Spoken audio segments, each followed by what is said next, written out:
Iya sayang, aku juga rindu. Tenang aja ya. Hai nak, sini. Ayah mau bicara. Sini, cepetan. Iya bentar ya, tanggung. Lagi belajar nih. Gimana sayang? Oh enggak, biasa cuma kebun itu. Zombie Apocalypse.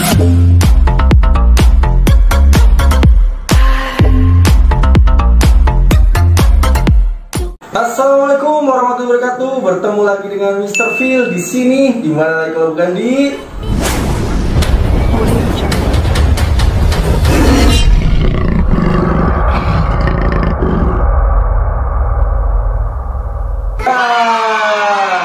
seperti biasa, sebelum kita mulai, bagi kalian silakan untuk like dulu dan subscribe video ini. Oke? Dalam pembelajaran negosiasi di step kedua ini, kita akan belajar menjelaskan pengajuan, penawaran, dan persetujuan dalam teks negosiasi. Outputnya, setelah mempelajari materi ini, diharapkan kalian mampu 1. Menganalisis faktor penentu keberhasilan negosiasi. 2. Menggunakan alasan yang tepat untuk melakukan pengajuan dan penawaran dalam negosiasi. 3. Menjelaskan pola-pola penyajian teks negosiasi. Dan tanpa basa-basi lagi, langsung saja mari kita mulai.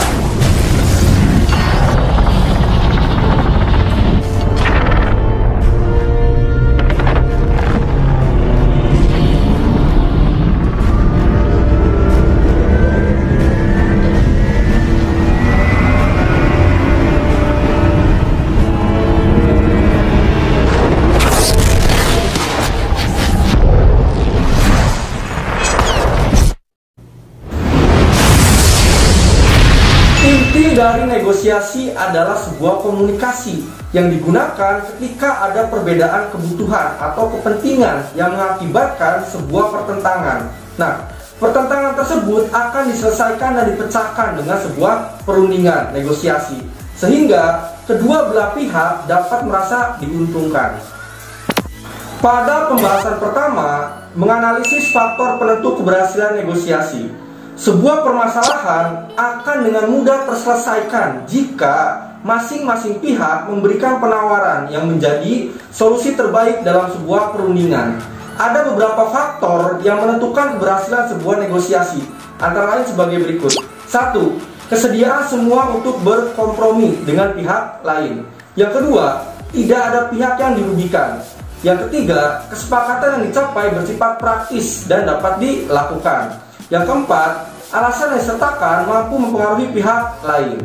Faktor-faktor tersebut dapat muncul semua dalam proses negosiasi atau hanya muncul beberapa saja. Nah, sekarang marilah kita analisis dialog antara ayah dan anak. Lalu analisislah faktor-faktor penyebabnya. Check this out. Iya sayang, aku juga rindu. Tenang aja ya. Hai nak, sini. Ayah mau bicara. Sini, cepetan.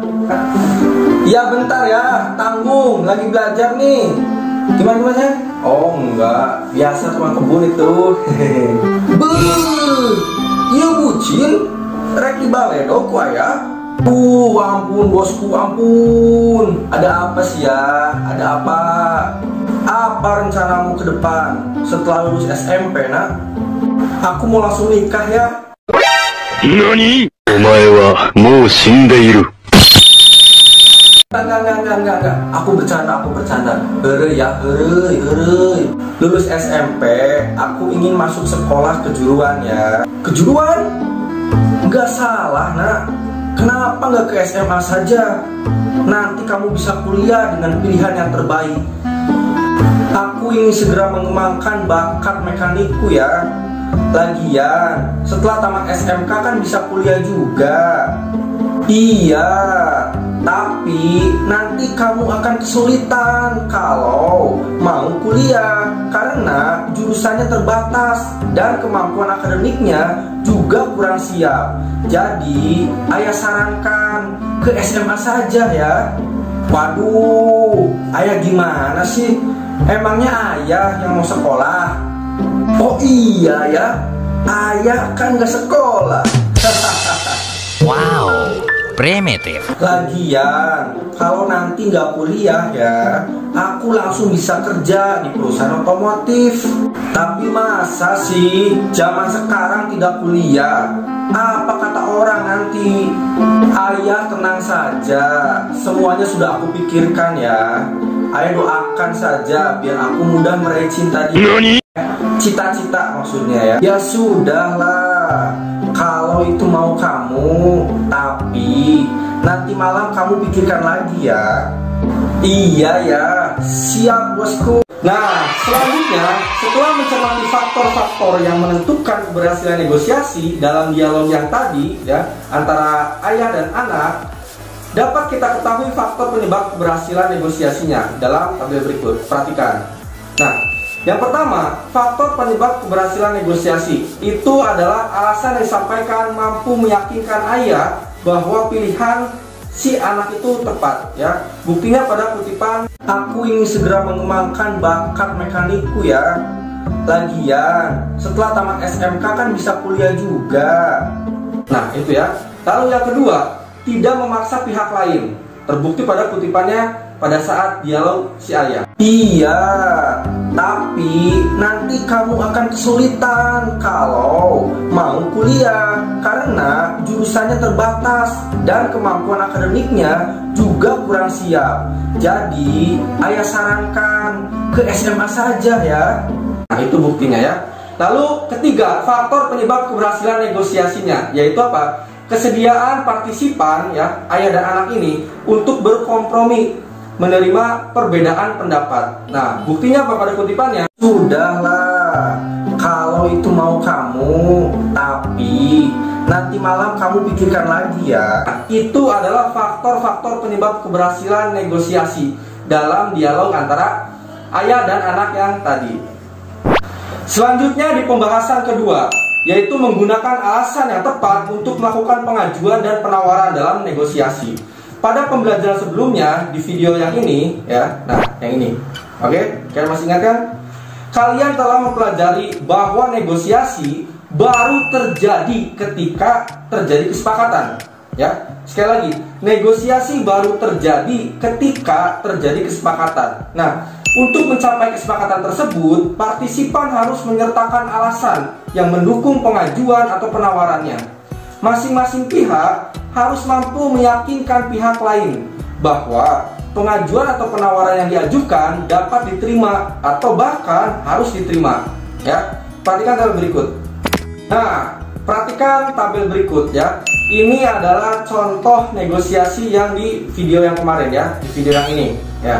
Nah, itu adalah negosiasi antara pedagang mangga dan pembeli. Perhatikan. Dalam tabel tersebut ada alasan-alasan yang digunakan ya. Yang pertama, alasannya adalah dalam dialognya. Belum boleh pak, barangnya bagus loh pak, ini bukan karbitan, masak pohon ya, masak dari pohon maksudnya. Terus yang kedua, belum boleh pak, 28.000 saja ya pak, biar saya dapat untung. Nah, ini adalah contoh alasan-alasan yang digunakan pada negosiasi antara pedagang mangga dan pembelinya ya, di video yang pertemuan kemarin. Oke, nah itu contohnya. Selanjutnya di pembahasan ketiga, yaitu menjelaskan pola-pola penyajian teks negosiasi.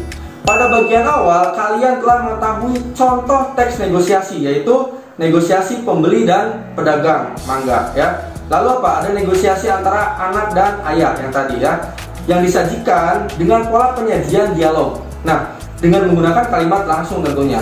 Kedua bentuk penyajian teks negosiasi tersebut merupakan wujud negosiasi lisan. Namun, tahukah kalian bahwa selain itu ada juga bentuk negosiasi tulis? Nah, setujukah kalian apabila surat penawaran, pemesanan barang, dan surat lamaran pekerjaan termasuk teks negosiasi? Nah, marilah kita jawab sama-sama ya. Nah, berdasarkan isinya, baik surat penawaran barang, surat pemesanan barang, dan surat lamaran pekerjaan itu dapat dikategorikan sebagai teks negosiasi. Kenapa? Karena hal ini dari ketiga surat tersebut mempertemukan setidaknya dua pihak yang memiliki kebutuhan yang berbeda ya. Dan apa? Berupaya mencapai kesepakatan yang memenuhi kebutuhan masing-masing pihak. Nah, contoh pada surat penawaran barang seperti ini, contoh suratnya ya. Nah, kebutuhan yang muncul adalah dari pihak pengirim surat yang ingin menawarkan barangnya kepada pihak penerima surat, dan pihak penerima surat yang membutuhkan sejumlah barang. Nah, itu adalah contoh negosiasi dalam surat penawaran barang. Nah, selanjutnya yang kedua pada surat pemesanan barang seperti ini contohnya. Nah, kebutuhan yang muncul adalah pihak pengirim surat membutuhkan barang jenis tertentu dalam jumlah tertentu pula ya. Sementara kebutuhan dari pihak penerima surat adalah kebutuhan untuk menjual barang, atau dapat pula berupa ketersediaan barang yang tidak sesuai dengan permintaan klien. Nah, lalu yang ketiga, contoh pada surat lamar pekerjaan seperti ini contohnya. Nah, ini lamar pekerjaan ya. Nah, kebutuhan yang muncul adalah mencari pekerjaan dari pihak pelamar ya, dan mencari karyawan dari pihak pembuka lowongan pekerjaan. Nah, maka dari itu ketiga jenis surat ini dikategorikan sebagai teks negosiasi. Nah, itulah pembelajaran negosiasi di set kedua ini ya. Nah, bagi kalian yang belum paham dan juga mengerti, silakan kalian tonton ulang video ini beberapa kali ya, sampai kalian paham dan juga mengerti tentunya. Tapi jika kalian masih bingung dan juga ada yang kurang paham, silakan kalian bertanya di kolom komentar ya. Insya Allah nanti Mr. Phil akan menjawabnya dengan sejelas-jelasnya pertanyaan kalian. Oke, sampai di sini dulu Mr. Phil ucapkan terima kasih banyak dan tetap semangat, jaga kesehatan, selalu cuci tangan dan gunakan masker jika keluar dari rumah, dan tentunya jaga jarak. Oke, salam Phil Arts. Oke, semangat juang berkarya.